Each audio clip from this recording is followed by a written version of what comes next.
बिस्मिल्लाहिर्रहमानिर्रहीम अस्सलाम वालेकुम। आप देख रहे हैं मास्टर वसील्स फेसबुक पेज और यूट्यूब चैनल। दीवान साहब वाले असील मुर्गों के बारे में आपने कई बार सुन रखा होगा। दीवान साहब वाले असील मुर्गों का जिक्र आपको सोशल मीडिया पे भी मिलता होगा, गाए बगाए यूट्यूब पे भी मिलता होगा और बड़े शिकारियों उस्तादों से भी मिलता रहा होगा। तो इसके बारे में आपको शायद तजस्सुस होता होगा।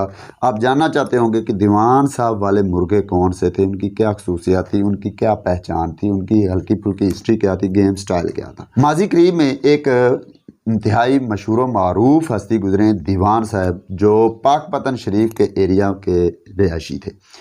उनके पास मुख्तलिफ़ किस्म के मुख्तलिफ़ अनवा अक़साम के असील मौजूद थे।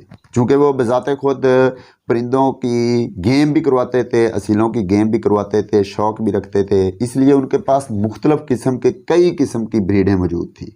उनका सेटअप बहुत बड़ा था क्योंकि वो एक गद्दी नशीन थे, उसके साथ साथ नवाब आदमी थे, बड़े अमीर आदमी थे। उनके पास मुख्तलिफ़ किस्म के और भी कई जानवर थे। वो कुत्तों का भी शौक़ रखते थे, उनके साथ साथ घोड़ों का, कबूतरों का, मुख्तलिफ़ उन्हीं में उनके पास मुर्गों का भी शौक़ था और बहुत सारी नस्लें उनके पास मौजूद थी। उनके नौकर चाकर देखभाल करते थे। तो उन्हीं मुर्गों में मुख्तलिफ़ किस्म के मुर्गे थे। उन्हीं मुर्गों में जो दीवान साहब वाले काले मुर्गे थे, उन्होंने नाम कमाया। उन्हीं के नाम से दीवान साहब की शोहरत है आज भी। उन्हीं कालों ने ही दीवान साहब को एक लेजेंड के तौर पर मुतारफ़ करवाया। उन काले मुर्गों की ही आज हिस्ट्री बताई जाएगी। सबसे पहले उनकी पहचान की बात कर लेते हैं। पहचान उनकी ये थी कि बुनियादी तौर पर तो वो काले रंग के थे, मुश्के रंग के थे। जब उन्हें धूप में खड़ा किया जाता था तो उनके परों के ऊपर एक चमक आती थी, सब्ज़ शेड आता था। बुनियादी उनका रंग मुश्का ही था, लेकिन उनकी गर्दन और कंधों के ऊपर हल्का फुल्का लाखा पर भी पाया जाता था। ये ज़रूरी पाया जाता था, प्योर ये मुश्के रंग में या काले रंग में नहीं थे, लेकिन इनको कहा काले ही जाता था, जबकि गर्दन में वाज़े तौर पर इनके लाखा पर मौजूद होता था। ये रंग के लिहाज से इनकी पहचान है। उसके बाद जी अब नोक से पंजे तक इनके एक एक पॉइंट को डिस्कस कर लेते हैं। यहाँ पे सबसे पहले मैं नोक की अगर बात करूँ तो उस्ताद सोहना, मास्टर सोहना, ये दीवान साहब का मुखालफ था और इनका नाम ओरिजिनली मास्टर अब्दुर्रऊफ़ है, जबकि इनको दीवान साहब प्यार से, लाड से, शौक़ से इनको मास्टर सोहना कह के बुलाते थे। ये उनका मुखालफ था मुर्गे बढ़वाने में, गेम करवाने में, लेकिन उस दौर में मुखालफत सिर्फ गेम की हद तक होती थी। वैसे भाईचारे बहुत अच्छे होते थे, इनका बड़ा ताल्लुक था, तो वो इन्हें मास्टर सोहना कह के बुलाते थे। उन्हीं के बकौल उनसे ही ये जिक्र मिलता है कि दीवान साहब वाले जो काले मुर्गे थे, इनकी चूंच पतली थी। आम जो असील होते हैं उनकी चूंच मोटी होती, छोटी होती, लेकिन इनकी बारीक थी। ये मास्टर सोहना के बकौल है।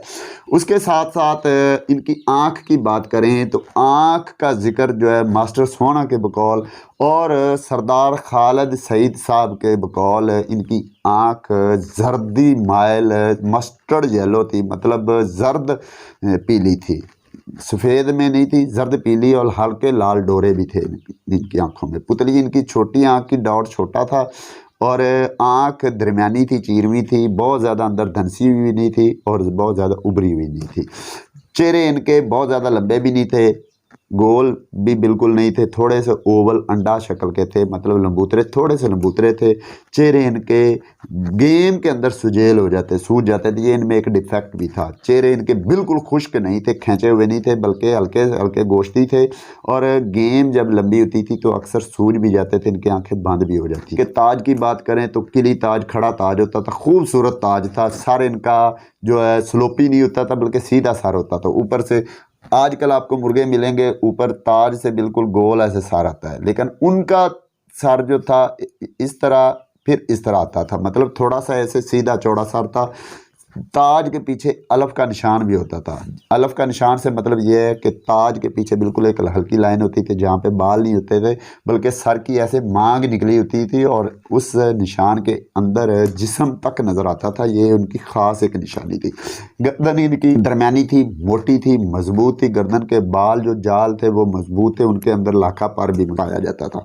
उसके साथ साथ इनके पल्लों की बात करें तो पल्लों के अंदर एक आध कली सफ़ेद ज़रूर आ जाती थी। पल्ले मजबूत, बड़े पल्ले, कलियां इनकी 12-13 इनकी पल्लों के अंदर कलियां होती थी। जिस्म इनका जो बहुत ज़्यादा बड़ा भी नहीं था, बहुत ज़्यादा छोटा भी नहीं, दरमियानी हड्डी के थे, सख्त जान थे। सीना इनका बहुत ज़्यादा कुशादा, चौड़ा, सख्त जान होता था। सीने के अंदर एक लाइन भी मिलती थी, ऐसे मांग टाइप लाइन बनी होती है, अंदर झरी सीने के अंदर आ जाती थी। उसके अलावा ये फुल तख्ती खड़ी इनकी नहीं होती थी, दरमियाने खड़े होते थे। बहुत ज़्यादा फुल तख्ती खड़ी जो होती है वो इनके अंदर नहीं होती थी। और उसके बाद इनकी टेल की बात करें तो टेल इनकी सरियों वाली बहुत ज़्यादा लंबी तो नहीं होती थी, लेकिन सरियों वाली होती थी, दरमियानी इनकी टेल थी। और रास दुमे बाज़ात होते थे या ज़ेर दुमे होते थे, खड़दुमे ये मुर्गे नहीं थे। उसके बाद इनकी नलियों की बात करें तो नलियां इनकी गोल होती थी, चौरस नलियां नहीं थी, सामने से बिल्कुल बारीक होती थी। साइड पट्टी जो नलियों की होती है वो चौड़ी होती थी, सामने से बारीक और साइड से देखें तो काफ़ी इतनी सारी चौड़ी इनकी नलियां होती थी। नलियां इनकी बिल्कुल छोटी होती थी, पट इनके लंबे होते थे, मजबूत पट होते थे।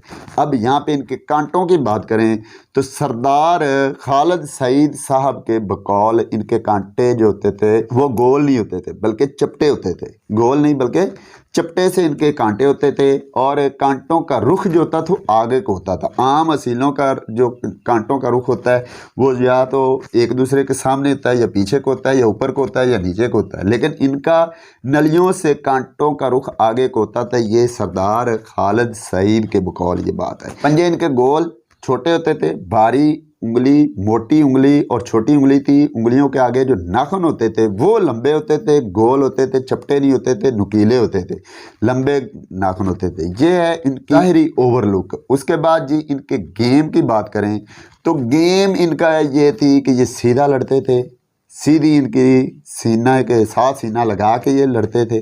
उसके अलावा इनका जो स्टाइल था, घर जो इनका बेहतरीन घर था वो ये ऑलराउंडर थे। गला भी खेलते थे, पट्टी भी खेलते थे, सर भी खेल लेते थे, जहाँ इन्हें घर मिलता था मिल जाता ये वहीं पे मार लेते थे। और इनकी एक ख़ास जो इनकी खसूसियत थी वो ये थी कि जहाँ पे इनका पाँव दूसरा मुर्गा मुखालफ महसूस कर लेता था अगर, तो ये फिर वो घर नहीं छोड़ते थे, वो जगह नहीं छोड़ते थे और उसको मारते मारते उसको वहीं पे मार देते थे। मतलब ये कि अगर इनका एक पाँव एक मुखालफ परिंदे को एक ख़ास जगह पे लग गया है और वो उस परिंदे को लगने से वो परिंदे पे काफ़ी उसने महसूस किया है, तो ये फिर उसी जगह पे ही दोबारा हिट करते थे और उसको ये वीक जोन के तौर पर लेते थे। काफ़ी सियाने ये असील थे इस लिहाज से। हिस्ट्री की अगर बात करूँ तो वो बकौल उस्ताद अब्दुल रऊफ़ या मास्टर सोना और सरदार खालिद सईद साहब, इन दोनों के बकौल नवाब वाले काले और दीवान साहब वाले काले एक ही ब्रीड थी, एक ही चीज़ थी। वो इसलिए कि नवाब जो था वो बुनियादी तौर पर तो इनका मुखालफ था, इनके मुखालफ मुर्गे लड़ाता था दीवान साहब के। ये जो नवाब था ये उस्ताद सोना के साथ मिलके उनके साथ ये मुर्गे लड़वाता था, लेकिन इनका तल्लक जो था दीवान साहब के साथ अच्छा था, इसलिए दीवान साहब इनसे अपने मुर्गे इनसे इंटरचेंज कर लेते होते थे। इसलिए कभी उनसे मुर्गी ले ली, मुर्गा दे दिया, कभी उनसे मुर्गा ले लिया तो मुर्गी दे दी। इस तरह इनमें अदल बदल होती रहती थी। और जो दीवान साहब थे उन्होंने इनकी ब्रीड अलग से संभाली हुई थी। ये नहीं थे कि अपनी बाकी ब्रीडों में वो मिक्स करते थे, इसलिए उनके पास जो काले थे या नवाब के जो काले थे वो सेम ही थे, अदल बदल इनमें होता रहता था। तो इसलिए ये एक ही चीज़ थे, ये इनके बकौल ये हिस्ट्री में होती। तो ये मुख्तसर हिस्ट्री है। तो उम्मीद करता हूँ आपको आज की वीडियो काफ़ी पसंद आई होगी, बहुत ज़्यादा इन्फॉर्मेशन मिली होगी। अगर आपको ये वीडियो पसंद आई तो लाइक शेयर ज़रूर कीजिए। अगली किसी बेहतरीन वीडियो के साथ दोबारा हाज़िर होऊंगा, तब तक अल्लाह हाफ़िज़।